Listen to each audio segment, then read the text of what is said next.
Oi pessoal, começa agora o programa para quem se interessa pela vida e por aprender sobre ela, que é o Quem Somos Nós. A gente já tem 5 anos e quem quiser ouvir ou assistir as conversas que nós já fizemos, acesse quemsomosnós.com.br e escolha a série, o programa, a pessoa que mais te interessa. Nesse ano, estamos comemorando os 200 anos de nascimento de Karl Marx, um filósofo que, com suas ideias e ações, mudou a história do mundo de lá para cá. Goste dele ou não, concorde ou não, é inegável a sua influência e indispensável conhecê-lo para entender, em parte, o mundo que a gente vive agora. Para nos guiar nesse caminho, o livre docente de História Contemporânea da USP, Ângelo Segrilo.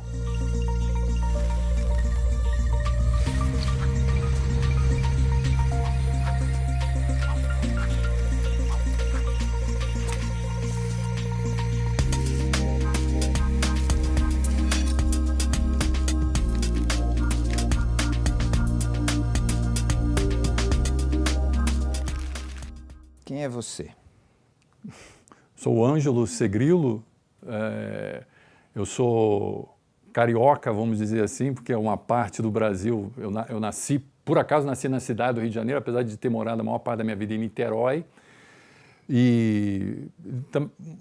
mas eu mantenho essas raízes, apesar de ter viajado muito pelo mundo, né? Assim, aqui pelo Brasil, né? Eu estou em Niterói, mas trabalho em São Paulo também, toda semana venho para cá.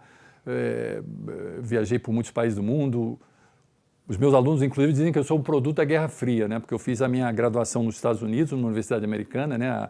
a Missouri State University, e fiz o meu mestrado na Rússia, que, aliás, quando eu cheguei ainda era a União Soviética, né? Eu cheguei lá em 1989, que foi aquele ano do Muro de Berlim. Estava quase acabando. Exatamente. Né? E quando eu voltei, eu fiz meu mestrado lá, quando eu voltei em 92, já era a Nova Rússia.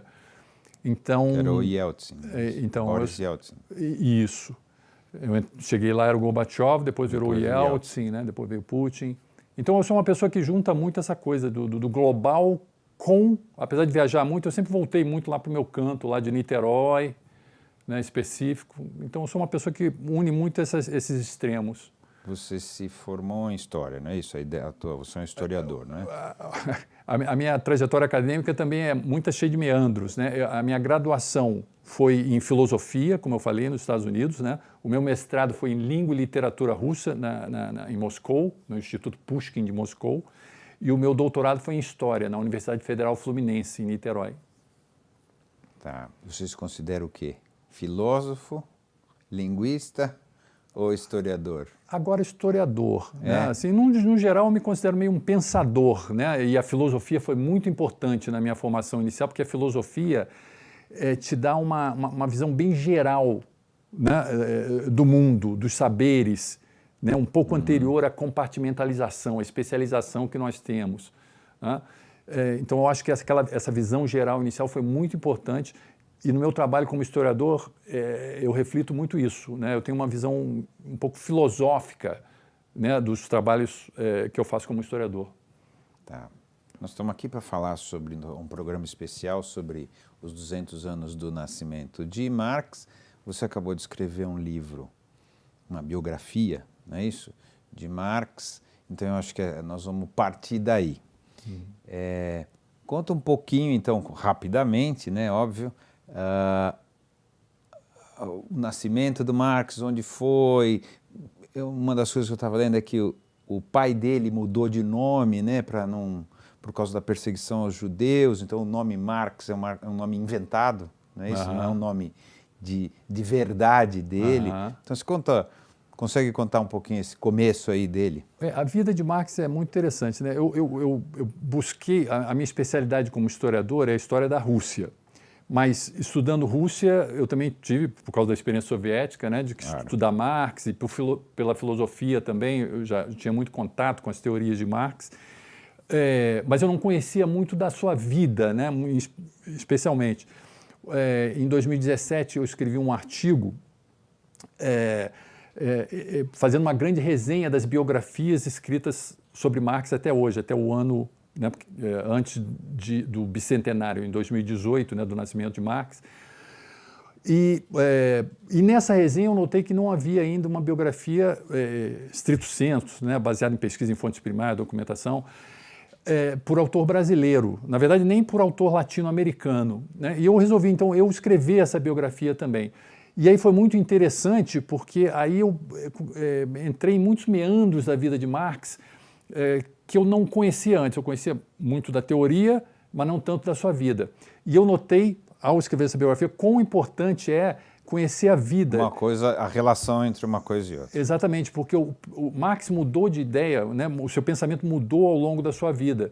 Então é importante acompanhar um pouco, coordenar essa mudança de pensamento, mudança de ideias, com as circunstâncias da vida dele que mudaram, né? Senão você começa a misturar ideias de diferentes períodos, né, fazendo uma salada. É por isso que você está aqui, porque pouca gente juntou uma coisa com a outra e é isso que a gente quer, fazer um programa que introduza as pessoas em Marx através da vida e do pensamento dele. Isso.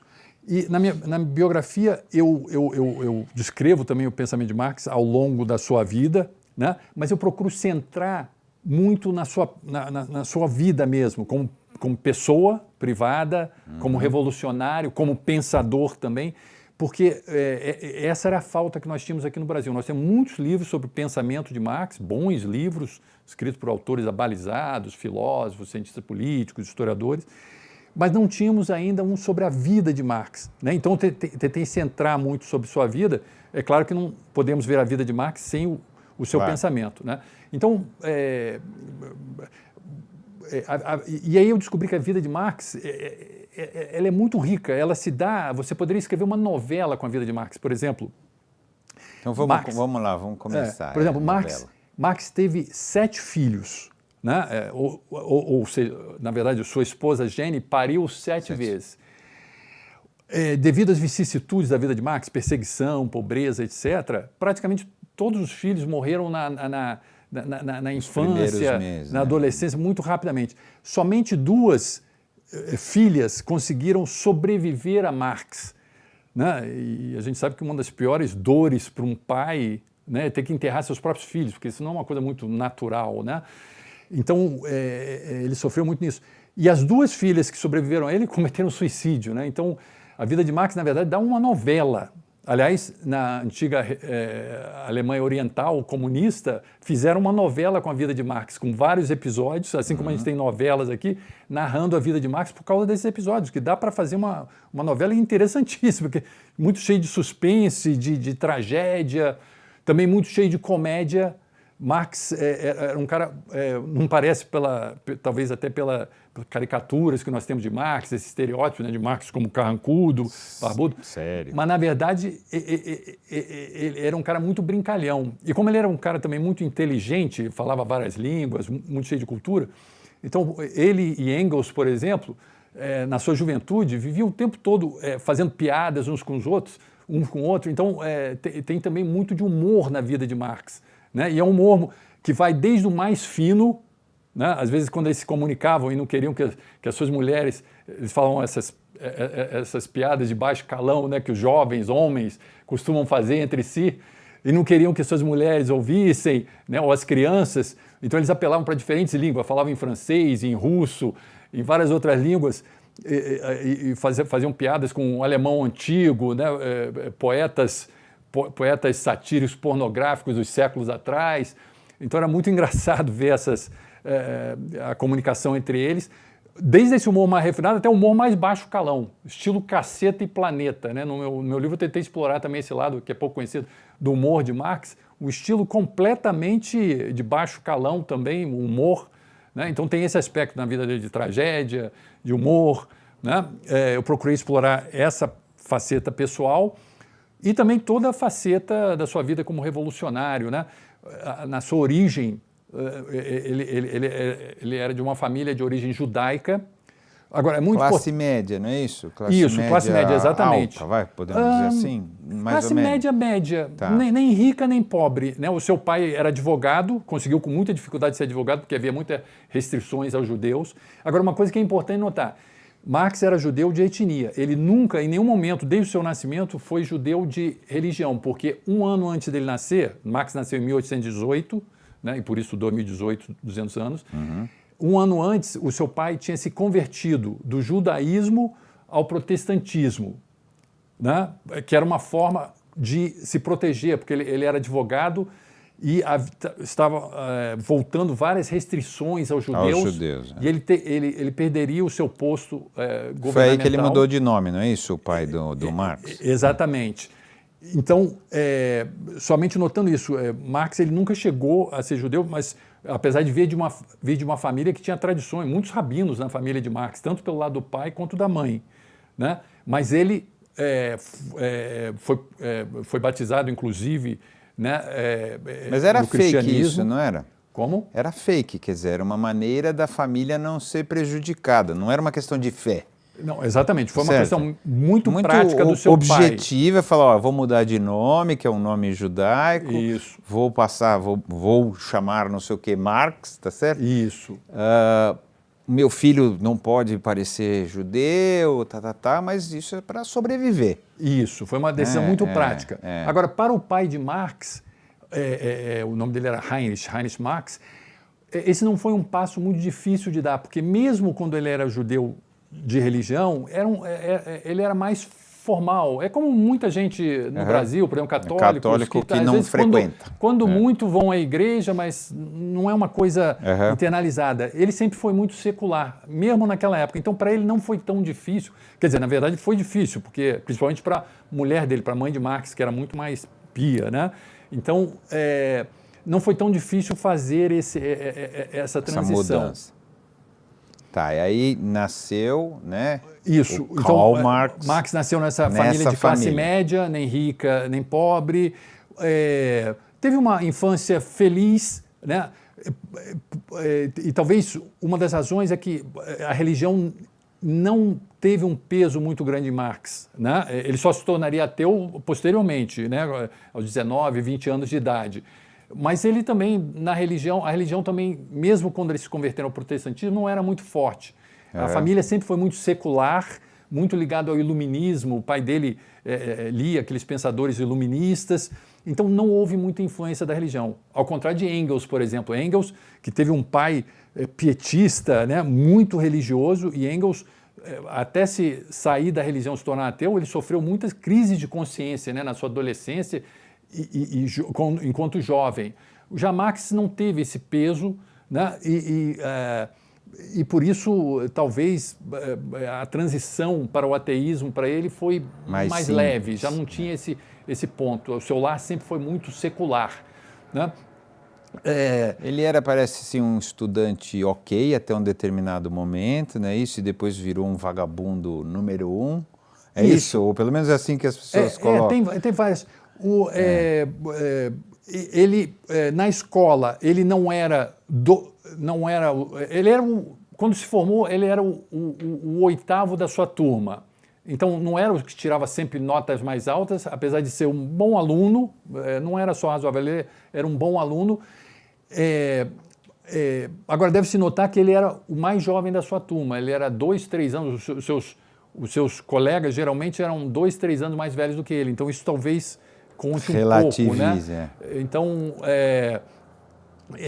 ele teve uma boa educação e principalmente porque ele recebeu muita educação iluminista do pai e da mãe, e do seu próprio pai e do pai da sua futura esposa Jenny, né? Que também era um amigo da família e do qual Marx costumava caminhar muito com o pai de Jenny pela floresta. O pai de Jenny era muito culto, né? E muito rico também. Isso. Ele era mais rico do que o Heinrich, o pai do Marx, mas também não era. Ele era de uma nobreza menor, não era uma nobreza alta. Não era um super nobre. Isso. Mas ele era muito culto, gostava muito de Shakespeare, e isso é uma coisa que ele contaminou Marx. Marx sempre foi muito adepto de Shakespeare, sabia suas peças de cor, suas poesias de cor, transmitiu para os seus filhos também. Então, Marx vai sair da escola com essa base do esclarecimento, né, do iluminismo, vai inicialmente para Bonn, na Universidade de Bonn, que é uma cidade pequena, uma universidade pequena, e aí ele meio que cai no mundo. A primeira vez que ele sai de casa, o primeiro ano, o pai ficou meio assustado, né? Porque quando ele saiu de casa, ele saiu explorando o mundo, né? Então teve muita bebedeira. Ele era um bom aluno, ele pegou muitos cursos, inclusive o pai dele aconselhou ele a pegar menos cursos, o que ele fez. Era um bom aluno, mas participou daquelas bebedeiras de estudantes, inclusive participou de um duelo, e aí o pai dele ficou realmente preocupado, porque ele achou que... Duelo de arma?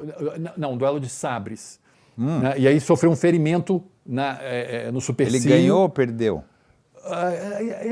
Não se sabe muito sobre esse duelo, né? Porque ele escondeu muito na época. O que se sabe é que ele se machucou no supercílio, e aí o pai dele levou um grande susto e pediu a transferência dele para Berlim, que era uma cidade muito maior, uma universidade maior, porque ele ficou com medo de Bonn como uma cidade pequena, de repente as pessoas não tinham muito o que fazer e acabavam entrando nessas confusões. Não se sabe também por que começou o duelo? Se foi por mulher, por dinheiro, por jogo?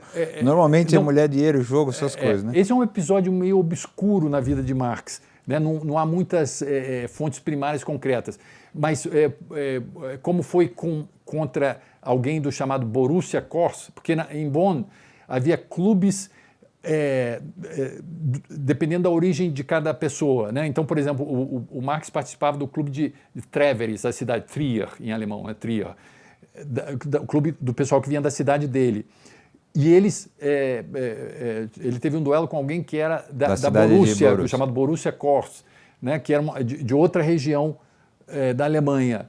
Né? Então, provavelmente, essa coisa quando entram em contato... Paulistas, né? E cariocas. Exatamente, exatamente. Provavelmente, mais do que uma disputa por mulheres, etc., foi disputa, talvez, essa questão, tipo, quando há brigas aí entre torcidas organizadas, uma coisa mais nesse nível. Tá, entendi.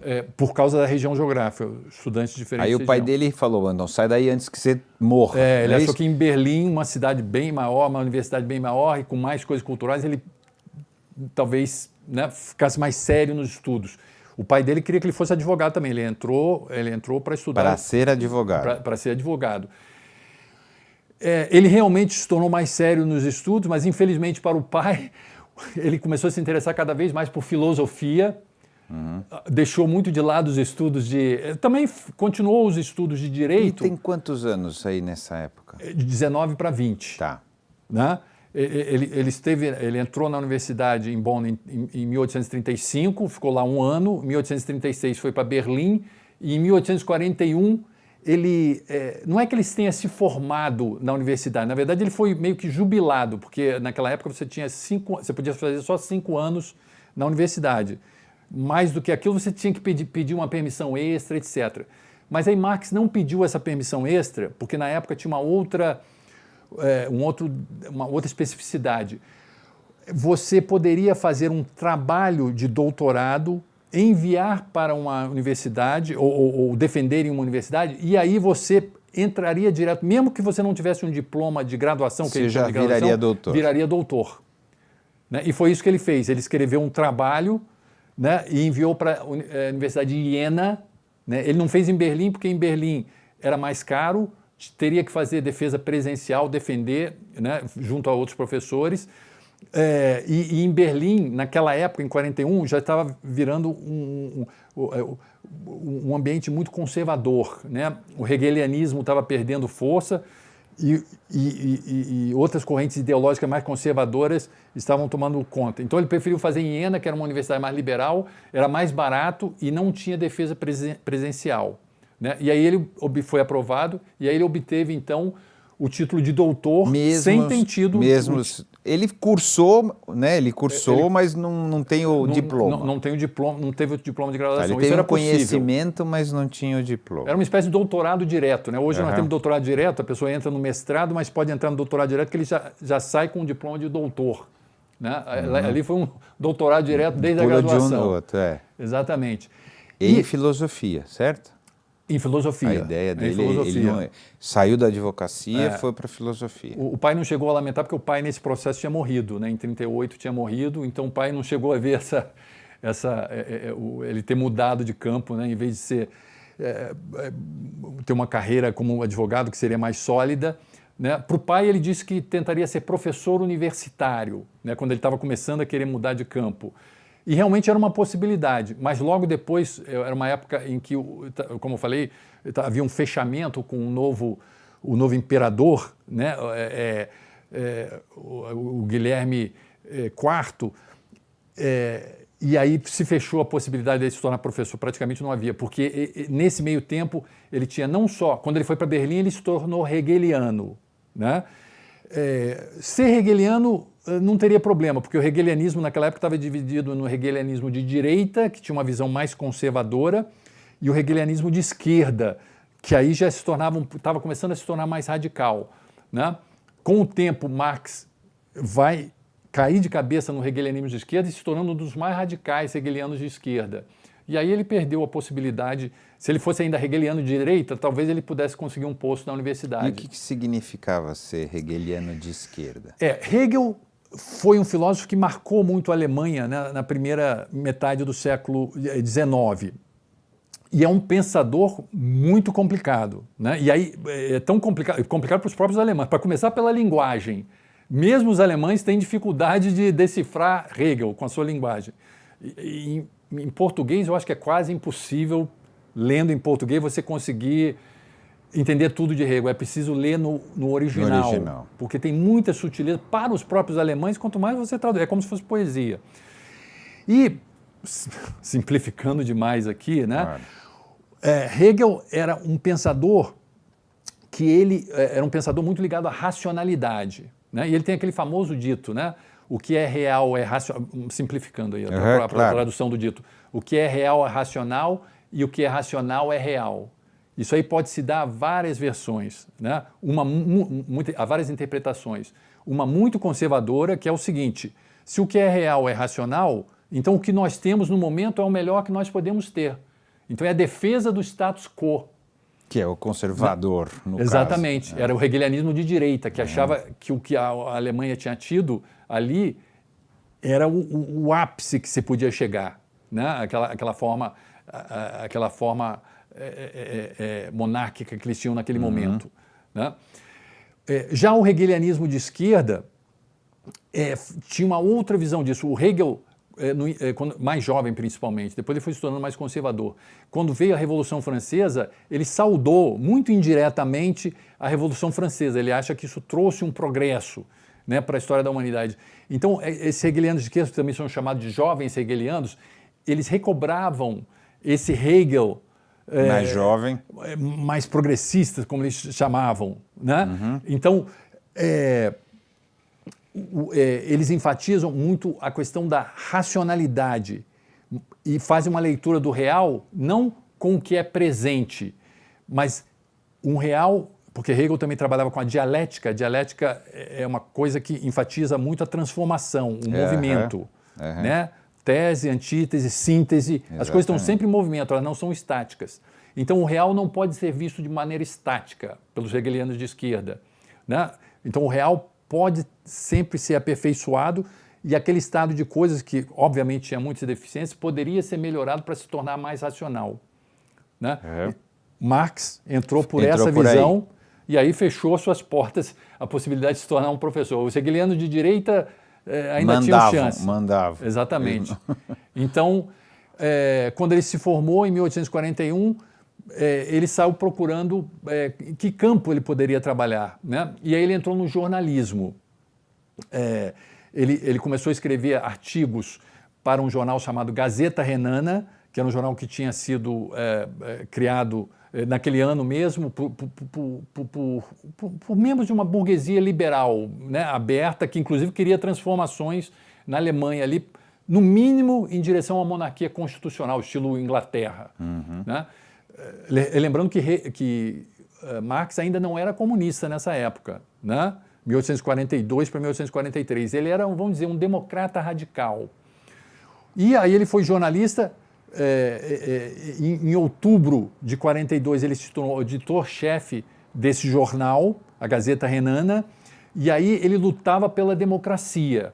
Ou seja, contra o status quo. Isso, né? Contra que era o imperador. Exatamente. Né? Uma forma monárquica em que havia muita censura, né? Não era não tinha nenhum parlamento, né, como na Inglaterra, por exemplo, que pudesse se contrabalançar, né, com o rei, com a figura do monarca. Do rei, Isso. Então ele queria, na verdade ele queria uma república, né, mas no jornal eles não deixavam isso claro, eles diziam que era um caminhar em direção à democracia, né? Por exemplo, uma monarquia constitucional, estilo Inglaterra, também poderia ser aceita. Já seria um passo. Já seria um passo.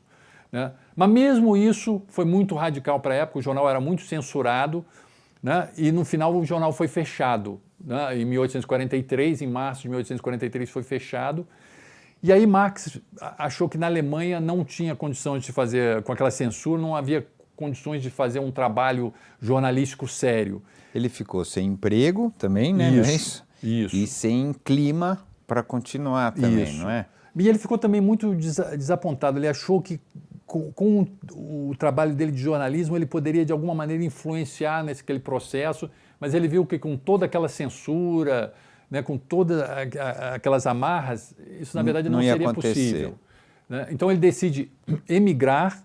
Ele já está casado, tá certo? Com a Jenny, ele casou cedo, né? Ele se casou exatamente nesse meio percurso aqui. Ele saiu do jornal e aí ele entrou numa sociedade com Arnold Rouge para publicar uma revista, os anuários franco-alemães, em Paris, porque Paris tinha menos censura, principalmente em relação à Alemanha, né? A imprensa era mais livre. Então, a possibilidade de ser editor dessa revista já lhe dava a possibilidade de ter um salário novamente, porque eles faziam campanhas de financiamento, né, para iniciar o processo. Então, nesse meio tempo, antes de ir para Paris, eles foram para Paris em outubro de 43, em junho de 43 eles casaram, ele e a Jenny, né, que é outra história que daria uma grande novela mesmo, novela no sentido de nossas novelas brasileiras aqui, porque Jenny foi uma verdadeira Penélope renana, né, da região da Renânia, onde era Trèveris. Eles noivaram secretamente, inicialmente, né, em 37 para 38. Marx foi para Berlim, só se formou em 41, e nesse meio tempo eles só se viram uma vez. Em 5 anos eles só se visto uma vez. Né? Então era uma verdadeira Penélope esperando Marx esse tempo todo. E era muito arriscado para ela, porque ela era bonita, era requisitada, era mais velha do que Marx. Ela tinha 22 anos e Marx tinha 18 quando se noivaram. Não devia ser bem visto. 22 anos naquela época já arriscava virar titia. Velha, Então é uma história de amor. Na verdade, daria uma grande novela, exatamente. Não, inclusive, esse foi o primeiro sacrifício que Jenny fez por ele. Haveriam sacrifícios muito piores. Como eu falei posteriormente, quando vão passar quase que fome, né, perseguidos pela Europa inteira, e Jenny sempre com Marx. E ela era de família nobre, né? Poderia ter voltado para casa, então foi um grande sacrifício. Né? E ela foi uma grande companheira para o Marx, não apenas dessa forma machista, ela está sempre com o seu homem, mas porque ela era uma companheira que discutia com Marx. Uma coisa intelectual também. Exatamente, eles discutiam ideias, ela escrevia artigos também, escrevia resenhas de peças de teatro. Né? Então é um personagem que merece uma biografia, ainda existem biografias de Jenny, mas eu acho que ainda precisa de uma biografia mais profunda de Jenny para explorar esse lado próprio dela, intelectual inclusive dela. Né?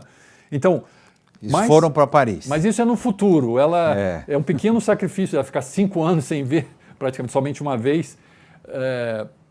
Foram para Paris e é em Paris que Marx vai se tornar comunista. Paris foi fundamental para Marx se tornar comunista. E o que aconteceu lá para isso? Primeiro de tudo, porque na Alemanha o Marx ele transitava muito entre intelectuais radicais de esquerda, mas intelectuais. Em Paris, ele entrou em contato direto com a classe trabalhadora. Na verdade, a maioria artesãos, né? Havia muitos trabalhadores alemães emigrados, né? Então, ele continuou com contatos com intelectuais franceses e alemães em Paris, mas entrou em contato direto muito com associações de trabalhadores, inclusive associações secretas, né? Então, ele já estava num processo de transformação na Alemanha, de radicalização do seu pensamento. Em Paris, ele começa a ler os chamados socialistas utópicos, né? Saint-Simon, Fourier, Proudhon, radicaliza o seu pensamento e, ao mesmo tempo, se aproxima na prática da classe trabalhadora. Então, tudo isso vai levar com que ele se torne comunista. Ele se assume claramente como comunista pela primeira vez, abertamente, em março de 1843. Mas esse processo, na verdade, ocorreu entre outubro de março de 44. Aconteceu entre outubro de 43, quando ele saiu para Paris, e março de 44, quando foi a sua primeira... Ele se declarou abertamente comunista. Então, foi um processo aí nesse período. Então, Paris... Foi rápido também, não? Mas porque ele já tinha um processo nessa direção. Caminho, né? Mas aí ele atravessou o Rubicon. Né, para isso aí. Ele era um democrata radical, já falava de proletariado. Era socialista, né? Ele já era socialista. Assim, o que a gente chama hoje disso, não é isso? Não era nem isso. Porque naquela época era muito confuso. Aquelas ideologias estavam fugindo. A questão de socialismo e comunismo, então, era muito confuso nisso. Eu chamaria ele de democrata radical, enquanto era jornalista, editor. E depois, nesse período de outubro de 43 a março de 44, ele foi radicalizando e atravessou o Rubicon, e aí direto, ele não se assumiu nem primeiro como socialista, depois comunista, já foi direto no comunismo. Né? Então, Paris foi fundamental para Marx em todos os sentidos, né? Tanto pelo lado intelectual, porque lá ele vai conhecer Bakunin, ele vai conhecer Proudhon, ele vai conhecer Louis Blanc, todos esses homens que vão influenciar a história de seus países imensamente, né? E vai ter o contato com a classe trabalhadora, é lá que ele vai realmente conhecer Engels. Ele já tinha muito rapidamente encontrado Engels em 42, mas naquela época não deu liga, né? Agora, em 44, em agosto de 44, eles vão se encontrar em Paris. Eu chamei essa parte do livro até de 10 dias em Paris, um título meio romântico, que parece até uma lua de mel. Mas realmente foi meio uma lua de mel entre os dois, porque os dois passaram 10 dias. Jane, inclusive, não estava aí, o que parece até meio suspeito, né, pelo que eu falei. Poder-se fazer até uma outra leitura disso. Mas eles passaram 10 dias discutindo, dia e noite, viram muitas identidades, e aí começaram aquela parceria que durou a sua vida inteira, né? E era muito importante porque eles se complementavam muito, né? Engels foi muito importante para Marx nessa travessia do Rubicon para o comunismo, porque Engels, apesar de mais jovem que Marx, era 2 anos mais jovem, ele se tornou comunista primeiro do que Marx.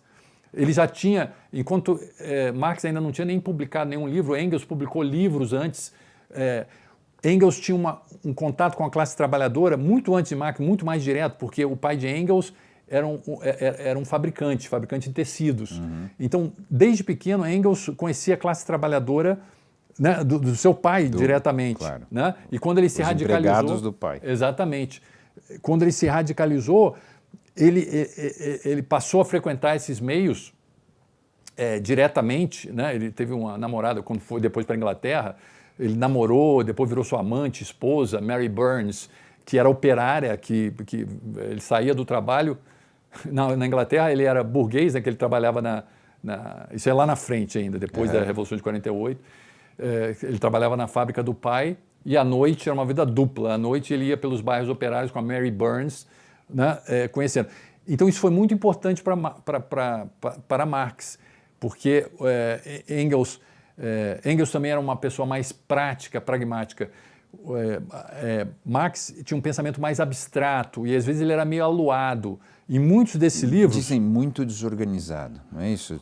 Do ponto de vista prático, não mental. Eu gostei muito desse seu complemento, do ponto de vista prático. Ele era muito desorganizado do não ponto de vista mentalmente, prático. Mas assim, parece que ele não sabia lidar com a... Para ele, no sistema dele, ele produzia muito, escrevia muito. Tanto Engels quanto Marx escreviam muito, eram muito prolíficos.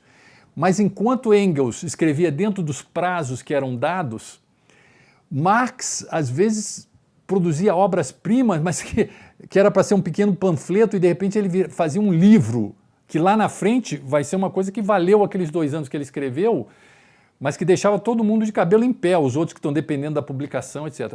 Peguemos o primeiro livro conjunto de Engels e Marx, né, foi a Sagrada Família, que eles decidiram, nessa lua de mel deles de 10 dias em Paris inicial, eles viram tanta identidade entre eles que eles resolveram escrever uma obra conjunta. Mas seria um panfleto, uma obra pequena. Tanto que Engels, nos 10 dias que estava lá, enquanto discutiam dia e noite, já fez a parte dele, que eram 20 páginas. O Marx tinha que escrever a parte dele, que eram mais umas 20 páginas, né? E aí publicariam. Um ano depois, quase, o Marx não tinha terminado a sua parte, né? Ou na verdade, só depois de um ano ele terminou a parte dele e de repente ele dá uma surpresa a Engels, um livro de quase 350 páginas, a famosa Sagrada Família. Engels levou um susto, era para ser um pequeno panfleto, e aí Marx escreveu um livro que é muito importante na história da filosofia, né, chamada Sagrada Família, é a primeira obra de Marx enquanto comunista, mas é o que eu falei, é o estilo diferente do... Então Engels era bom que ele puxava mais para a parte prática, para a terra, enquanto Marx era aquele que trabalhava lá nas nuvens e de vez em quando saía, no final saía uma obra-prima, mas era um parto, né, que deixava todo mundo de cabeça de pé, para iniciar a sua família, né? Porque para escrever isso ele não trabalhava direito, né? E tinha a questão de grana, né? Exatamente. Não era muito ligado, né, nesse assunto, e o Engels tinha que sustentá-lo. Exatamente. Inclusive, se não fosse Engels ajudou muito Marx. Se não fosse Engels, a família de Marx... Aliás, a família de Marx morreram muitos filhos, como a gente viu, né? Mas poderia ter morrido o próprio Marx, etc., porque eles passaram quase que necessidade em certos momentos. E aí o Engels salvava por na essa última questão que eu estou falando, que ele tinha pouco apreço prático.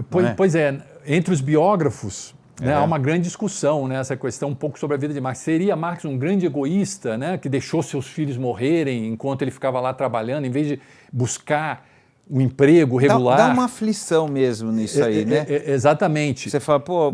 Passando para, assim, você olha e fala, pô, o cara não ligou para os filhos, não ligou... Dá uma aflição em nome das suas ideias, não é isso? Isso. Eu vou fazer aqui o papel de advogado do diabo, no caso o advogado de Marx, que muitas vezes chamado de diabo. Não, eu vou só explicar talvez o lado, porque realmente é uma discussão difícil, né? Inclusive eu faço uma brincadeira num dos pontos do livro, porque Marx uma vez estava tão desesperado que realmente ele se candidatou a um emprego normal, como escriturário na estrada de ferro, nas ferrovias, né, na empresa lá ferroviária.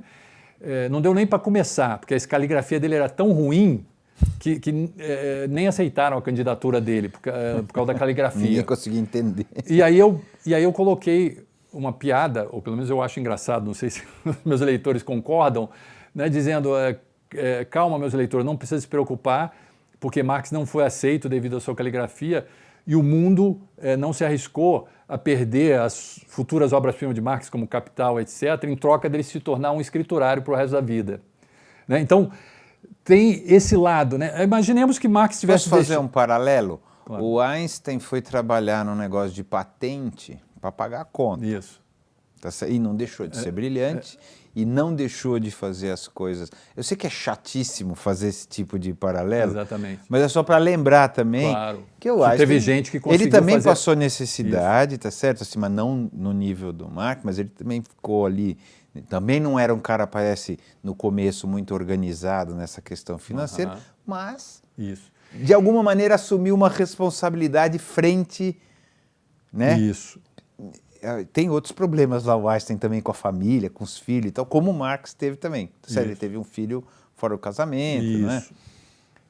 Só que tem uma diferença entre Einstein e Marx nesse caso. Marx era um revolucionário perseguido pela Europa inteira. Então, só esse detalhe já fecha ele em muitos campos profissionais. Você tem razão. Né? Então, ele não podia escolher muito. Exatamente, isso já era uma coisa mais fechada. Por exemplo, a filha de Marx, Jenny, a mais velha, conseguiu um emprego como governanta, né? Na verdade, ela podia, isso lá na frente, quando já estavam em Londres, né? Depois do exílio. E quando houve a Comuna de Paris, que foi o episódio durante a Guerra Franco-Prussiana que realmente fez Marx mais famoso para o mundo, né? Marx não se tornou famoso por causa de O Capital, que inclusive não teve tanta repercussão na época.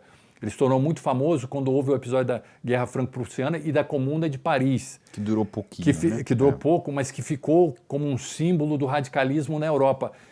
E Marx, muitos diziam que a Associação Internacional dos Trabalhadores, que Marx participou, né, ajudou a fundação em 1874, tinha organizado isso de fora. E Marx era considerado o grande cérebro por causa disso. Então ele se tornou, como se fala em inglês, notório, né? Famoso pelas razões mais erradas, né? Ele era o cérebro do que criou aquela coisa sanguinolenta que foi a Guerra Civil na França, da Comuna de Paris. E aí ele se tornou famoso, mais do que pelo livro Capital.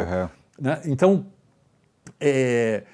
Jenny, por exemplo, tinha um emprego como governanta, né, um pouco antes da Comuna de Paris, e depois a família, quando descobriu que ela era filho daquele Marx que eles estavam lendo nos jornais, mandou embora. Né? Então, o Marx tinha esse problema. Você tem razão. Que quisesse, ele tinha dificuldade de arranjar alguma coisa estável. Isso. E aí a questão, né? Ele tinha aquele sonho, deveria ele desistir daquilo e simplesmente, né? Porque ele tinha ajuda de Engels, né? No fundo, o Engels estava lá para ajudar. Bancando. Agora, o Marx tinha um emprego, né? Na década de 50 e 60, ele primeiro, empregos ocasionais, que ele escrevia artigos, ele era, vamos dizer, jornalista, né? Escrevia artigos que ele recebia avulsamente, freelancer. Mas de 51 até 62, ele escreveu para o New York Tribune, que era um jornal grande dos Estados Unidos. E aí ele escrevia um artigo semanal e ele recebia uma espécie de salário, que não era suficiente, né? O Engels tinha que ajudar. Então aquilo, por um tempo, deu uma base... mais ou menos. Precisava da ajuda de... então não era totalmente assim, um desempregado que dependia totalmente de Engels, né? Ele tinha essa base... Mais tarde, né? Em Paris, isso, de 51. Em Paris ele estava lá com a revista, que também não foi para frente. Né? A revista também não foi para frente. Ele brigou, né, com outro editor, que é o Arnold Rouge, que na verdade bancava a revista. E aí ele, o resto do período em Paris, ele ficou lá 1 ano em Paris, antes de ser expulso e ir para a Bélgica. O resto ele escreveu para Ele foi expulso por razões semelhantes a que ele saiu da Alemanha, não é isso? Isso, porque essa revista já seria radical, mas como só saiu então não foi tão... Não deu tempo de exatamente, mas aí ele começou a escrever para um jornal bem mais radical, em língua alemã, em Paris, que chamava Vorwärts, né? Adiante em alemão, Vorwärts. E era um jornal bem radical, né? Também não dava para sustentar completamente. Ele tinha dificuldades ali, tinha que se virar aí com biscates também. E por causa desse jornal, pelo radicalismo do jornal, que era um jornal em alemão, né? Não só para os muitos migrados que tinham na França, mas que eles enviavam também para a Alemanha. E aí o imperador, na verdade não o imperador, o rei da Prússia, reclamou com o governo francês por muitos meses, até que, por enfim, conseguiu que o governo francês expulsasse Marx. E aí Marx... foi para a Bélgica. Foi para a Bélgica. Com a promessa de não fazer mais. Né? Exatamente. A Bélgica era um país novo, né, que tinha que se separar dos chamados Países Baixos, a Holanda, né, relativamente liberal. A Bélgica era um dos regimes mais liberais da Europa naquela época, né, depois da Inglaterra, o mais liberal. Mas eles exigiam que o pessoal que vinha fugido não fizesse política, ele não podia escrever sobre política contemporânea. O que, novamente, ele era um jornalista, cria os problemas. Novamente, a questão de arranjar um emprego. Vou fazer o quê, então? Ele era um jornalista e estava proibido de exercer o seu métier. Né? Então, o que fazer? Ele tentou receber dinheiro com os livros que escrevia. Né? A Sagrada Família, ele recebeu honorários por ela. Os outros livros, escreveu a Ideologia Alemã, que acabou não sendo publicado. Então, ele conseguiu algum dinheiro com os livros, mas não muito, né? Fazia também biscates intelectuais como esses também, né? Havia uma associação de trabalhadores alemães, ele escrevia também para um jornal Bruxelas alemão, que chamava, que também era tipo Vorwärts, mas não tão radical, né? Então era meio tipo um biscate, ele vivia de biscates, né? Em termos de sustento. Algumas heranças também que recebeu nesse período, quando morreu a mãe dele, e principalmente heranças também por parte de Jenny, né? Quando morreu o pai de Jenny, lá na frente a mãe de Jenny. Então eles tinham uma existência muito precária, muito precária. Da Bélgica, eles também foi expulso? Foi expulso também, porque acabou fazendo na verdade política. Ele por baixo dos panos fazia política. Só que aí foi uma grande coincidência, porque ele foi expulso da Bélgica exatamente no início de 48, quando estavam explodindo as revoluções de 1848, as famosas revoluções de 1848, que começaram na França e se espalharam pelo continente inteiro. Então, houve a chamada Revolução de Fevereiro na França, que foi o grande motor dessas revoluções. Então, exatamente na mesma semana que ele recebeu a ordem de expulsão, alguns dias antes ele tinha recebido o convite do novo governo provisório francês, que era revolucionário, que na verdade era uma mistura de classe média com elementos já da classe trabalhadora, primeira vez que elementos da classe trabalhadora estavam na composição de um governo, e aí eles mandaram convite a Marx para voltar. Ele tinha sido expulso, né, pelo regime monárquico anterior, e esse novo governo provisório, que era no mínimo liberal, mas que continha elementos radicais também, mandaram um convite a Marx. Então ele pôde voltar a Paris, ele fica lá um mês, mas como as revoluções de 48 se espalharam pela Europa inteira, inclusive para a Alemanha, ele voltou à Alemanha, em Colônia, né? E ali começou um jornal, novamente com Engels, agora com Engels, chamado Nova Gazeta Renana, né? Meio para retomar aquele que tinha sido fechado. Exatamente. Só para a gente entender bem, naquela época, a Alemanha ainda não era um país unido. Não era a Alemanha, eram vários... Tinha 39 principados, ducados, né? O estado mais forte era a Prússia, né? O reinado da Prússia, o reino da Prússia, onde ficava a Renânia também. Uhum.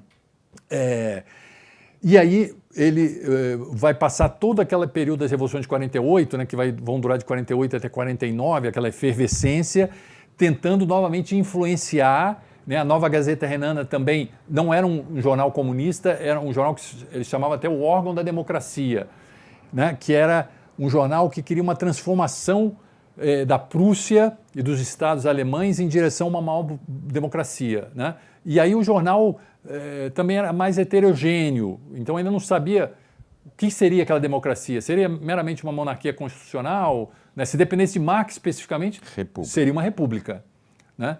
E aí ficou um ano de lutas na Alemanha. Só para encurtar, no final de 49, né, as revoluções de 48 vão fazendo água, né? As primeiras concessões que aquelas monarquias tinham feito, elas vão retomando, né? No caso da Alemanha, o chamado Parlamento de Frankfurt, né, que era uma tentativa de criar uma Alemanha unificada, com uma base numa maior democracia, um parlamento que talvez poderia ser uma monarquia constitucional, vai fazendo água também naquele final, e Marx acaba novamente expulso, né, nessa período final de repressão. E aí Marx, que já tinha estado ali pela Europa inteira, só sobrou sair do continente e ir para a Inglaterra. Que o aceitou bem ou eles nem souberam que ele foi? É importante notar, como eu falei, o Marx só vai se tornar um pouco mais famoso, né, lá em 71, depois da Comuna de Paris. Até ali ele é um pensador obscuro, revolucionário obscuro. Mas que então, tomava pé na bunda de tudo. Exatamente. Lugar, tá, a Inglaterra tinha a tradição de receber exilados de outros países, né? Então recebeu o Marx como mais um. Ele mais não era um pequenininho. Exatamente. Ali. Então recebeu. Marx achava que estava ali temporariamente, porque ele achava que as revoluções de 48 ainda não tinham totalmente acabado. Ele ainda tinha esperança que houvesse um reavivamento, né? Mal sabia ele que, em vez de passar alguns meses, ele passaria o resto da vida lá. Morreu. Né? De 49 até 1883, quando ele morreu. Mas, por outro lado, esse período na Inglaterra foi fundamental para que ele pudesse completar a obra dele, o Capital. Quer dizer, na verdade, ele não chegou nem a completar o Capital, porque o Capital deveria ter vários volumes, né? Ele completou o primeiro volume, né? E aí o Engels, pelos rascunhos de Marx, fez lá o volume 2 e 3, mas póstumamente a Marx, né? Uhum. E foi fundamental para Marx ter estado na Inglaterra para poder conseguir completar o Capital, porque naquela época, lembra, século XIX, não tem internet, não tem toda essa facilidade que a gente tem hoje de acessar a informação. O Marx, para fazer o Capital, que aí ele vai levar... O Capital, ele prometeu ao editor que ele levaria alguns meses, menos de um ano. Levou mais de 20 anos para acabar.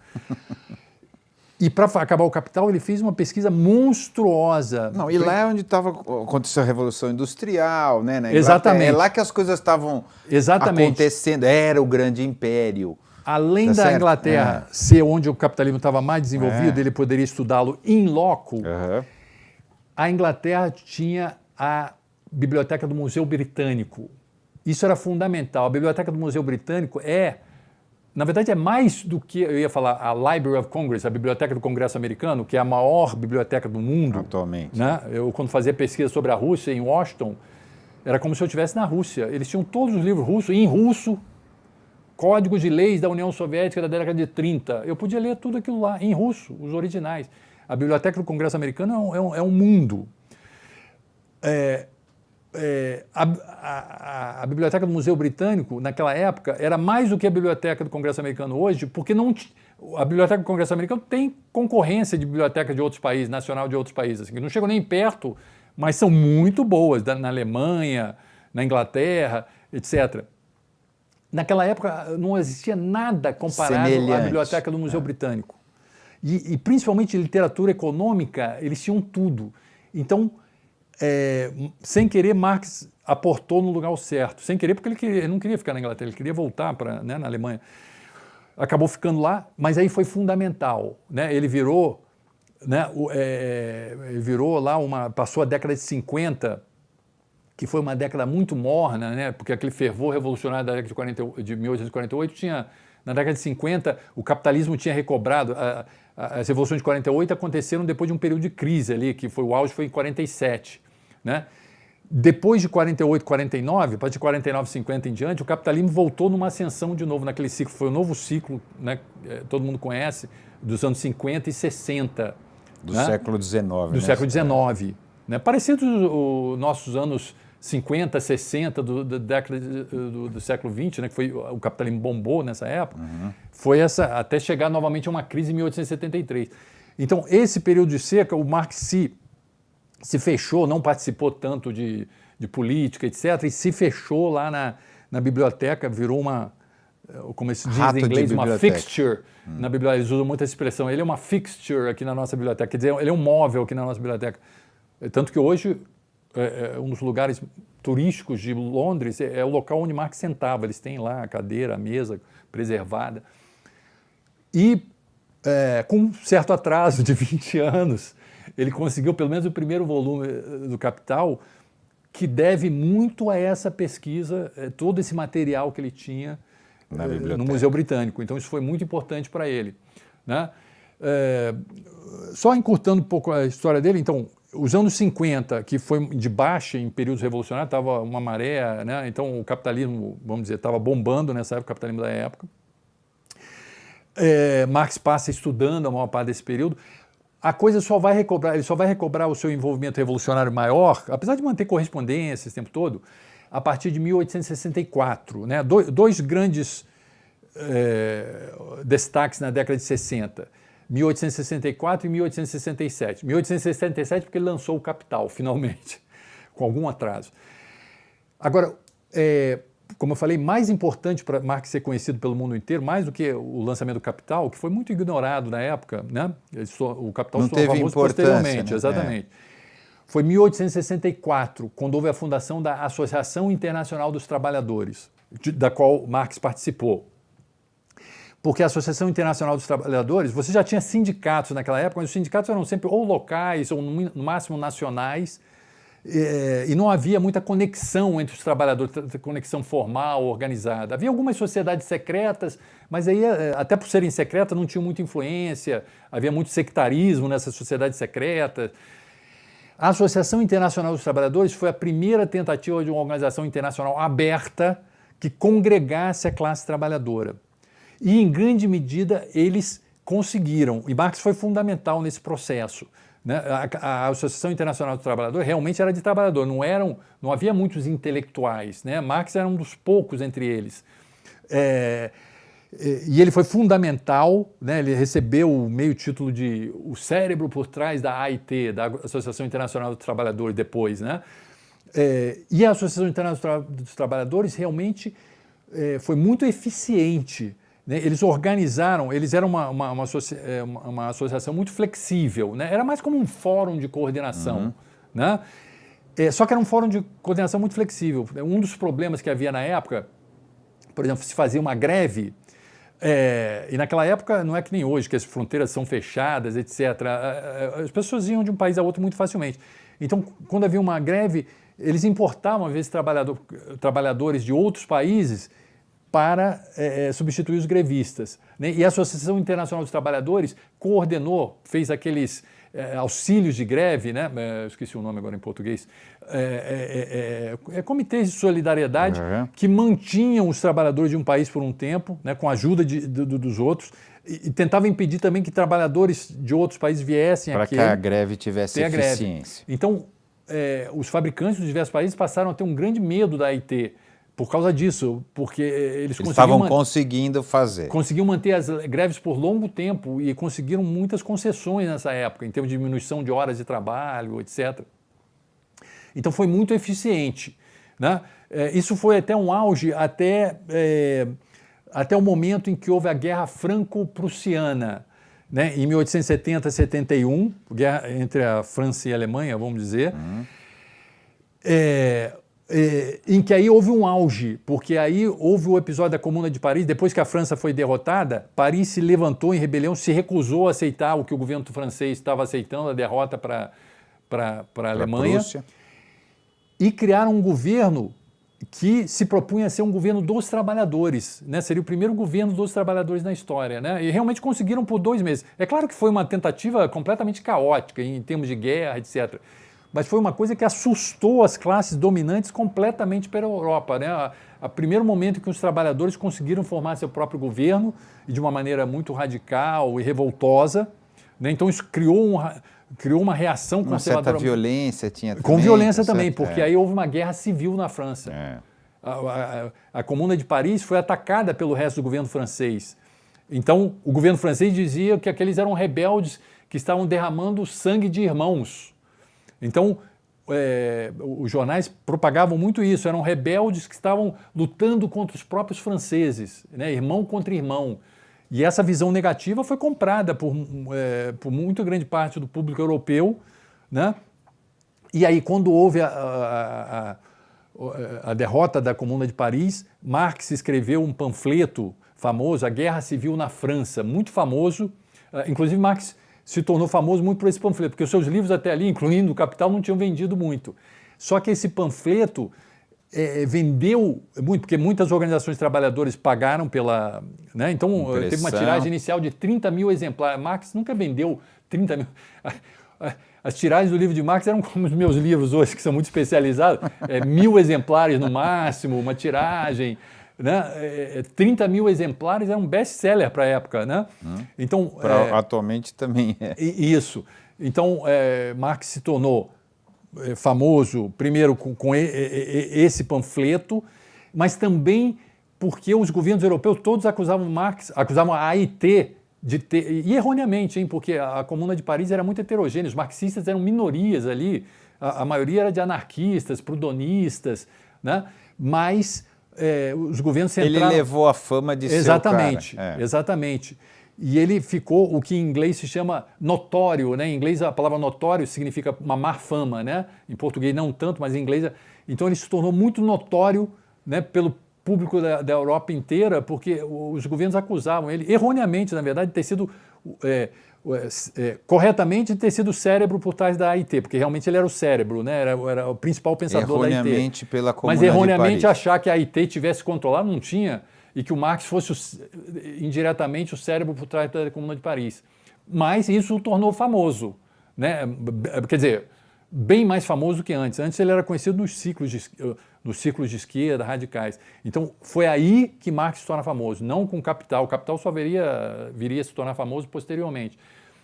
Então esse talvez tenha sido o auge, na verdade, de Marx, né? O Manifesto Comunista também não tinha... O Manifesto Comunista, só com visão retrospectiva, nós vimos que isso foi uma coisa que marcou a época, porque ele disse, um espectro ronda a Europa. Aí aquilo poderia parecer uma tremenda bravata. Isso foi escrito em fevereiro de 48, que ninguém esperava. Só que em fevereiro de 48, explodiu a Revolução de Fevereiro na França e se espalhou realmente pela Europa inteira, com os trabalhadores aparecendo pela primeira vez. Mas não deu também destaque aí. Não, mas naquela época ele ficou escondido. As pessoas porque ele foi um manifesto escrito em alemão, na Inglaterra, A ideia era depois traduzir para o inglês, etc. Só que a própria eclosão da Revolução de 48 botou essa tradução para o inglês de lado, né? Então, na época, o Manifesto Comunista não afetou os movimentos. Também, exatamente. Só com visão retrospectiva nós vemos que isso foi uma grande profecia correta do que estaria para acontecer. Mas é uma profecia escondida, quer dizer, ele não teve atuação, exatamente. Ele não teve nenhuma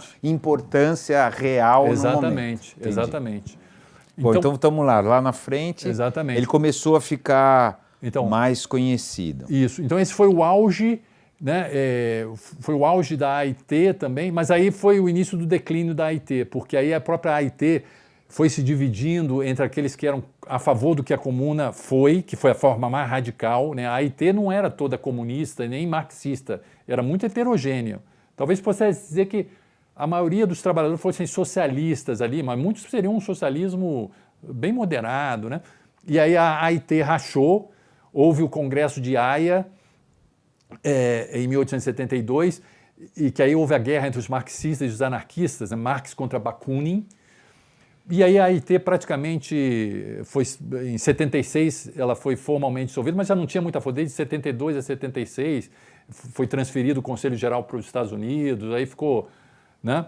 Então, só que aí, uma coisa que depois vai dar o outro pulo, né, também na fama de Marx, a AIT, aquela grande tentativa internacional de unir os trabalhadores, vai sofrer um reverso aí, vai cair, mas por outro lado vão surgir os partidos social-democratas nacionais. O principal deles foi da Alemanha, o Partido Social Democrata, que vem até hoje, né? E aí o Partido Social Democrata, o Partido Social Democrata, muitas pessoas não se dão conta, quando se fala de Marx, a gente imagina, Marx está na origem dos partidos comunistas, né, do século XX, Lenin, União Soviética, etc. Mas se esquecem que Marx também esteve na origem dos partidos social-democratas do século XIX, porque no século XIX ainda não havia divisão entre os socialistas e comunistas. O Partido Social-Democrata, por exemplo, o Partido Operário Social-Democrata Russo, que depois vai se dividir entre bolcheviques e mencheviques. Né? Ou seja, comunistas e socialistas, né? Mas todos eles estavam juntos no século XIX. Então Marx foi também a origem dos partidos social-democratas atuais, né? Então são duas visões diferentes, né? E aí o nome de Marx vai se tornar, porque o Partido Social-Democrata no início tinha uma grande influência do marxismo, né? Os dois grandes líderes, que eram August Bebel e Wilhelm Liebknecht, eram totalmente ligados a Marx, né? Eram os dois grandes líderes iniciais. Então Marx vai influenciar muito, e aí o marxismo vai crescer novamente, o nome de Marx, pelo crescimento da social-democracia, que no início juntava socialistas moderados e os futuros comunistas mais radicais, né? Então, com o tempo aí, na virada do século XIX para o século XX, Marx já está como um pensador muito influente, né? Mas aí a essa altura ele já tinha morrido. Né? Em 1883. Perfeito, acho que foi ótimo assim, você ter o resumo da vida dele.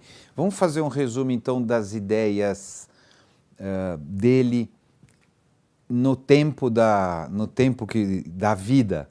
Quer dizer, as ideias dele foram amadurecendo, né? Foram mudando. Então, dentro deste tempo, vamos sintetizar um pouco as ideias dele. Uma conclusão que eu coloco no meu livro, que provavelmente vai ser controversa entre os marxistas, é que eu coloquei que Marx ele não teve uma grande descoberta, ao contrário do que Engels, no discurso que ele fez no enterro de Marx, ele colocou Marx como o que tinha descoberto a lei do movimento da sociedade, né? Assim como Darwin tinha... né? O Marx tinha descoberto a lei do movimento da sociedade, né? O fato de que os homens, antes de pensar, fazer cultura, etc., tinham que comer, beber, criar, trabalhar, né? Criar os seus instrumentos para manter a vida, né? Então Engels disse que o Marx tinha feito uma grande descoberta, né? Inclusive a descoberta da mais-valia, como ele coloca. Na minha conclusão, eu vou meio que contradizer um pouco essa conclusão de Engels, né? Eu não acho que Marx tenha feito uma grande descoberta individual, né? Ele não inventou o comunismo e o socialismo, que são doutrinas antiquíssimas, né? Tanto que havia os socialistas utópicos antes, tem comunismo que vai lá atrás, na antiguidade. Marx não inventou, por exemplo, o conceito de praxis, né? Porque praxis em alemão significa prática, né? Mas alguns chamam dessa prática revolucionária, né? Esse conceito de praxis já vem de um pensador polonês, eu não vou nem arriscar a pronúncia, Czernowitz, né? Desculpem, está totalmente errada a pronúncia, mas é difícil. Mas é por aí. Eu sei alemão e russo, mas o polonês para mim é uma dificuldade. Esse conceito já estava em Czernowitz.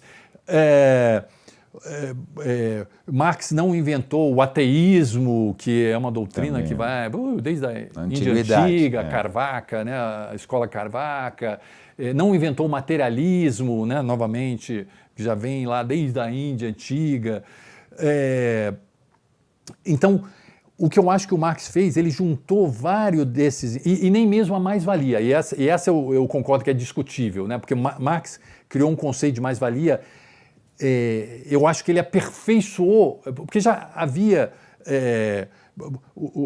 esse conceito de mais-valia foi criado por Thompson, um pensador inglês, em 1824, que ele lançou em 1824, né, muito embrionariamente.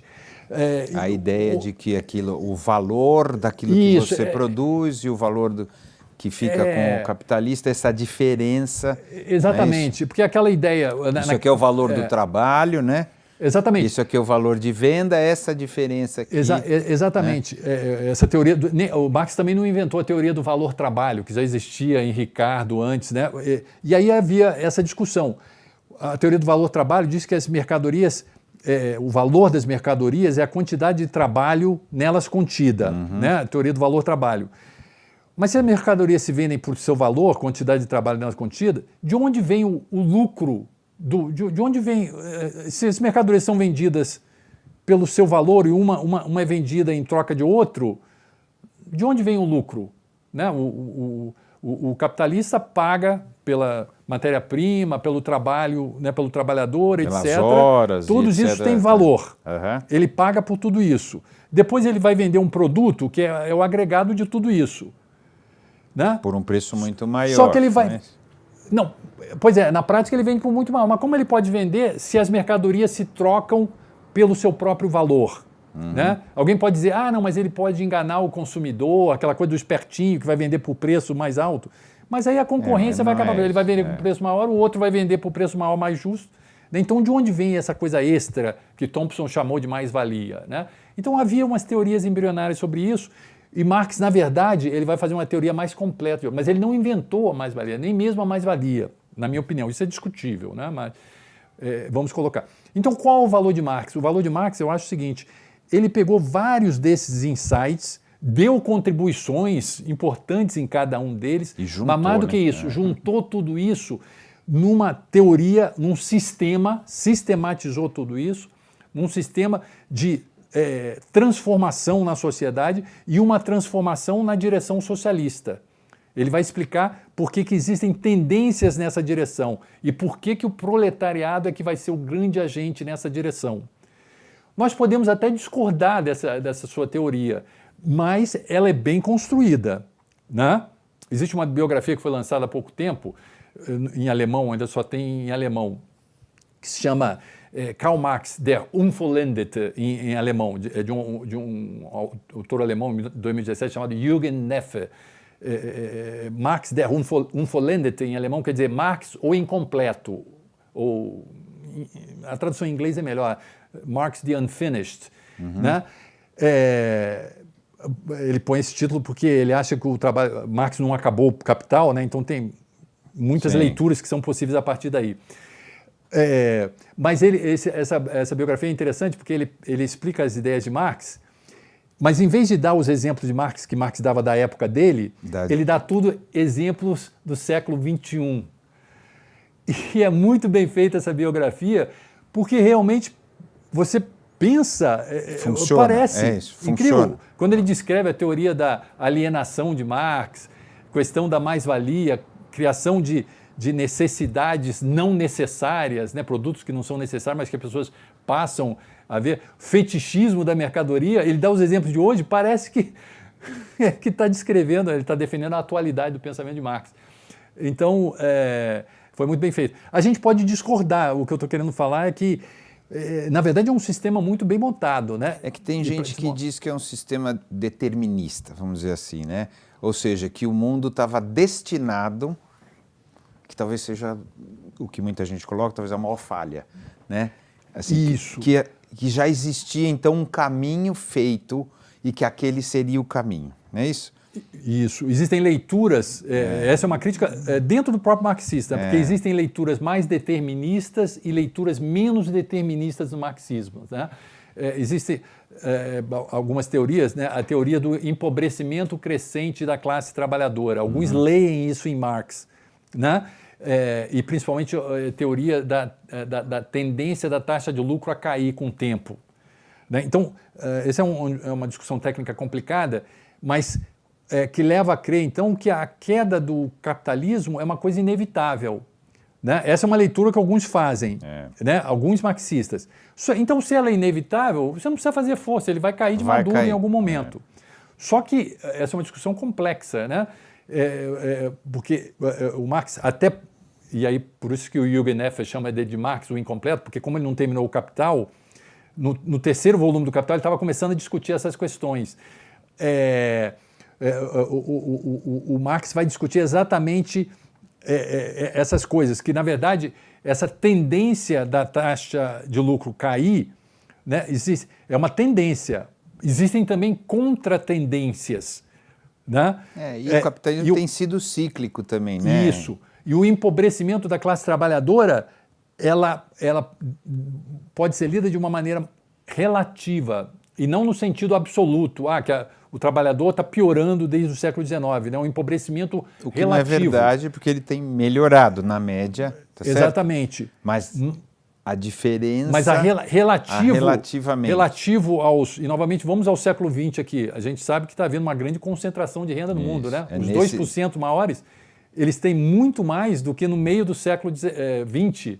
Aumentou muito a concentração de renda, principalmente na década de 70 em diante, né? A época do neoliberalismo, que liberou a economia, né? Trouxe coisas positivas, que é a diminuição de preços de passagem aérea, etc., mas também aumentou a concentração de renda. Não, e trouxe coisa positiva também, que melhorou o padrão de vida em alguns lugares, de pobreza, né? Diminuiu a pobreza ao que era, mas não entre... O que você está querendo dizer é isso, ver se é isso. É inegável que diminuiu a pobreza, né?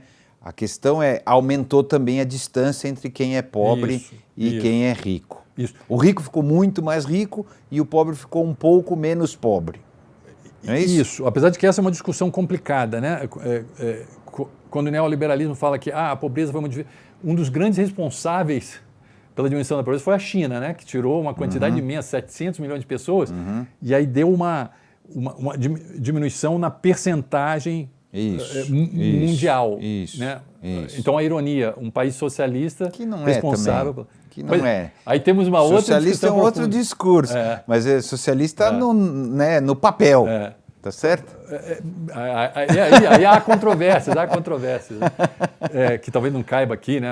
Porque tem toda uma discussão. Por exemplo, a China não tem propriedade privada da terra, né? Os donos de fábricas, eles são donos das suas ferramentas, máquinas, aparelhos, etc. Né? Mas a terra é arrendada, 70 anos, renova por mais 70 anos, etc. Então, se o governo da China cismar, ele tira qualquer capitalista, pode levar o seu material, etc., mas sai dessa terra, ele inventa uma desculpa. Então, é controverso. Mas é irônico que um país que se diz socialista... Nós podemos dizer aos chineses, vocês não são socialistas. Mas se eles se dizem socialistas, quem está certo? Né? Nós, de fora, dizer que não são, ou, né, eles dizem que tem uma grande participação do Estado, né? Direto ou indiretamente. Estado, né? Exatamente. Então... Mas isso tudo, nós estamos lá atrás, né? Eu acho que a grande contribuição do Marx é mais o sistema que ele criou, que no nível teórico nós podemos discordar ou não, mas Não, parece explicar muita coisa do capitalismo. Não, né? E a importância é inegável. A influência que as ideias dele tiveram no final do século XIX até agora é absurda. Isso. No campo teórico, é um dos sistemas que tenta explicar, né? Porque, bom, se o dele não explica, qual o sistema que explica? Nenhum sistema consegue explicar tudo, né? O fim da história já foi decretado várias vezes, né? Nos anos 60, Daniel Bell, que é um grande sociólogo, né? Escreveu o livro O Fim das Ideologias, né? E o fim das ideologias significava, ele dizia, não, era o fim do liberalismo, né? Ele fala o liberalismo, que parecia morto com a crise de 29, né? Nós já vimos que aquela história da carochinha, que o mercado resolve tudo, isso é uma história da carochinha. Ele falava, Daniel Bell, isso nos anos 60. Por outro lado, vimos que um comunismo totalmente estatal, como na União Soviética, também não funciona. Então, o fim das ideologias é porque nós chegamos ao meio termo ideal, que é a social-democracia. Né, que ele colocava a social-democracia de base keynesiana, né, que estava bombando nos anos 60, parecia que Keynes tinha resolvido o problema do capitalismo, né, com as suas políticas anticíclicas, etc. Só que aí, nos anos 70 em diante, o keynesianismo vai entrar em baixa, e aí o Fukuyama, em 89, vai decretar novamente o fim da história. Agora, literalmente, o texto era o fim da história. Só que o fim da história dizia que era o fim da social-democracia, que o Daniel Bell dizia que era a resposta, e também do comunismo. Ele dizia que tudo já foi tentado. Na verdade, o que sobra é o liberalismo, tanto econômico quanto político. Ou seja, nenhuma... E que agora está numa crise... Que agora também está, né, com seus problemas. Importante. Isso. Então, nenhum sistema consegue explicar tudo, né? Então, o Marx, por um lado... tem um sistema que tem poder, né, para explicar algumas coisas, teoricamente, e na prática influenciou, né, porque, no mínimo, aqueles países comunistas, né, e a China atual, que parece vai se tornar, aliás, voltar a ser, né, porque até o século XIX era a maior economia do mundo, parece que vai voltar a ser a maior economia do mundo, em paridade de poder de compra já é a maior economia do mundo. Muitos não se dão conta, em 2014 a China já se tornou a maior economia do mundo, PIB, em termos de paridade de poder de compra, que é uma forma de calcular o PIB. Né? Agora, em preços de mercado normal, ainda não. Mas é uma situação irônica. Mas o que eu também chamei a atenção, o Marx não é só, Marx, países comunistas, a China também, porque é comunista. Mas o Marx foi responsável não só por esse desenvolvimento, mas também o desenvolvimento da social-democracia. Claro, e o estado de bem-estar social, que veio exatamente. Depois da Segunda Guerra, é muito medo do marxismo que fez isso. Né? Não, e também ele teve na base da formação do Partido Social Democrata lá a influência de Marx e Lassalle. Né? Não se pode dizer que é influência só de Marx, mas Marx foi uma das influências mais importantes. E Lassalle, que a gente poderia dizer que, né, o grande rival de Marx, que influenciou a social-democracia, já por Marx pelo lado mais revolucionário, Lassalle por uma visão mais reformista, que naquela época andavam juntos, ainda não tinham... Não estava separado, né? E que depois vão separar. Mas o Marx também está na origem da social-democracia atual, que é forte, né? Ele, agora, na tua opinião, tentando fechar, quando ele fala da ditadura do proletariado, quando ele fala de... isso foi interpretado de milhares de maneiras, tá certo? Assim, como falta de liberdade, né? Como é que você colocaria... como você acha que ele estava colocando isso. Porque a ideia era, bom, a hora que os trabalhadores tomarem o poder, a burguesia vai tentar ir contra, então vai ser necessário algum tipo de resistência, não é isso? Que era a tal da ditadura do proletariado, era por aí, mas ele não entendia isso como uma falta de liberdade no final, não é isso? Esse é um dos pontos. E coloca, o que eu acho isso é uma grande crítica, né, ao pensamento marxista, que é que no final é uma ditadura de não ter liberdade. Coloca como ele via, não o que fizeram depois, que isso a gente já sabe. Isso. Na verdade, eu gostei da sua colocação inicial. Como você acha que ele via? Porque, na verdade, claro, ninguém sabe, mas exatamente, supondo. Isso. Essa expressão ditadura do proletariado, Marx empregou poucas vezes, né? Na verdade, 3, 4 vezes, se contar uma carta. Mas ela está lá em Marx, né? Mas Marx não a utilizou muito frequentemente, poucas vezes. E ela dá margem a muitas interpretações, né? Nas vezes em que Marx coloca essa ditadura do proletariado, ele coloca num sentido amplo de hegemonia, em que o proletariado teria hegemonia naqueles processos de transformação, né? Seria um regime onde o proletariado teria hegemonia, não necessariamente ditadura. Agora, então, alguém pode escapar por essa saída que eu vou chamar de mais fácil, né? Porque aí, porque eu acho que pela leitura de todo o resto de Marx que eu li, eu acho que essa expressão de ditadura do proletariado, que ele realmente nesses textos quis falar como hegemonia, não necessariamente como uma ditadura no sentido que a gente entende hoje. Literal, isso. Porque ele falava que, na verdade, os regimes que tinham ali, na verdade, era uma ditadura da burguesia, né? Ele provavelmente consideraria que até hoje é uma ditadura da burguesia, uma democracia que é formalmente uma democracia, mas que na prática... Mas que tem alguém que manda muito mais que os outros. Hegemonia da burguesia, mesmo que não precise ter lá a ditadura, né? Não precisa ser como 64, né? Pode ser uma outra forma de... Não precisa ser como foi o isso. stalinismo, não é isso? Porque ele foi, as pessoas usavam isso do Marx para poder fazer ditaduras reais, tá certo? Mas eu acho que Marx, a gente tem que lembrar que Marx está escrevendo no século XIX, né? Numa época em que nem havia democracia ainda, né? Em poucos países. A Inglaterra, só lá em 1867, foi a reforma que deu o voto à classe trabalhadora. Então, se a gente chama democracia, o que a gente chama de democracia? Não é 100% das pessoas votarem, né? Porque nós temos bebês, temos pessoa de 2, 3 anos vai votar, né? Então isso aí já vamos tirando isso aí, mas de resto, vamos dizer a partir de 18 anos, né? Por que não necessariamente, por que não antes, né? Então democracia tem várias graduações. Se eu sou uma mulher, eu diria que não existiu democracia até o século XIX. Não existiu, porque as mulheres não votavam, era às vezes a maioria da população. Então, mas vamos ser um pouquinho machistas. Então, pelo menos a classe trabalhadora pode votar. Muitos só conseguiram isso praticamente no século XX. Né? A Inglaterra conseguiu em 1867, mas até com muitas exceções. Ou seja, antes de 1867, você pode considerar que não existia democracia. Né? E aí os analfabetos não podiam votar também. Exatamente, exatamente. São várias restrições. Exatamente. Então, e Marx vivia numa época, os trabalhadores, ele pegou o dia de trabalho de 12 horas ainda. Ele viu a transformação de 12 para 10, para 8.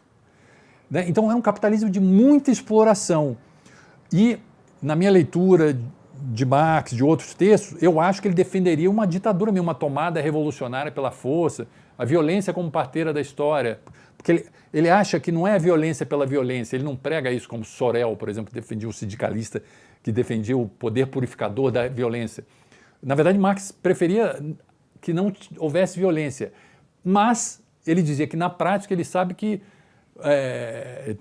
falando no século XIX, que não haveria possibilidade de você tomar esses meios de produção de alguma maneira... Pacificamente. Ia haver resistência, e como ele não era pela não violência, ele não aceitava essa doutrina da não violência, ia haver luta. E aí os trabalhadores tinham que se organizar e reprimir o que ele chamaria de repressão. Né? Eu acho que muitos de nós concordariam com isso, porque a democracia que nós conhecemos hoje, em muitos países, na Inglaterra, pode-se considerar até que foi uma forma evolutiva, mas na verdade houve revolução gloriosa, etc. Mas na maioria dos países, para conseguir esses votos que nós conseguimos aí da maioria da população, houve revoluções. Né? Nos Estados Unidos, né? Na França, aqui no Brasil nós tivemos muitos, né? Getúlio Vargas, que foi muito importante nesse processo, mas foi através de revoluções. Então, eu acho que no século XIX ele defenderia isso, né? Uma forma violenta de tomada do poder. Agora, nós vivemos uma nova época, né? Interessante que Marx mudou seu pensamento ao longo da vida. Ele era dialético, para ele é muito importante a transformação. Ele não é um cara estático e conservador, não muda o meu pensamento. Não, ele mudou. As circunstâncias mudavam e ele adaptava o pensamento dele a isso. Né? E ele acha que a filosofia tem que ser assim, tem que acompanhar a dinâmica. Então, o que ele pensaria no século XIX e no século XX, aí eu acho que já é uma outra discussão. Né? Então, esse conceito de ditadura proletariado, primeiro de tudo, eu acho que ele vê no sentido de hegemonia, não é necessariamente violência, etc. Mas na prática eu acho que no século XIX ele achava que na prática ia acontecer isso, iria acontecer, e não teria como não tomar o poder sem isso. Mas mesmo no século XIX, houve um texto dele, depois da queda da Comuna de Paris, em que ele fala, fora alguns países como a Inglaterra, os Estados Unidos, a Holanda, se eu conhecesse melhor, em que talvez haja a possibilidade, né, da chegada pacífica ao poder, os outros países provavelmente vai haver uma necessidade. Esse é um discurso famoso do Marx, né? Então, mesmo no século XIX, ele já abria talvez uma possibilidade teórica em alguns países de uma chegada pacífica ao poder, né? Mas teórica, né? Será que no século XX, já com uma democracia, etc., ele não veria isso mais amplamente? Uhum. Mas eu admito que isso é uma discussão, né? Porque Marx, como eu falei, não era pela doutrina da não violência, né? Ele achava que a violência acontecia na história, não que ele quisesse. A questão é que depois em nome disso, se cristalizava ditaduras comuns, vamos dizer assim, né? Isso. Parecidas com as de direita. Isso. Né? Por isso que Marx dá vazão a muitas leituras, né? Não só pró e contra Marx, mas o marxismo também tem várias correntes, né? Claro. Desde as mais fechadas até as mais libertárias. E elas se debatem e às vezes se digladiam entre si. Bom, vamos fechar. Quem você acha, como você acha que o Marx nos via? Quem somos nós, seres humanos, do ponto de vista do Marx?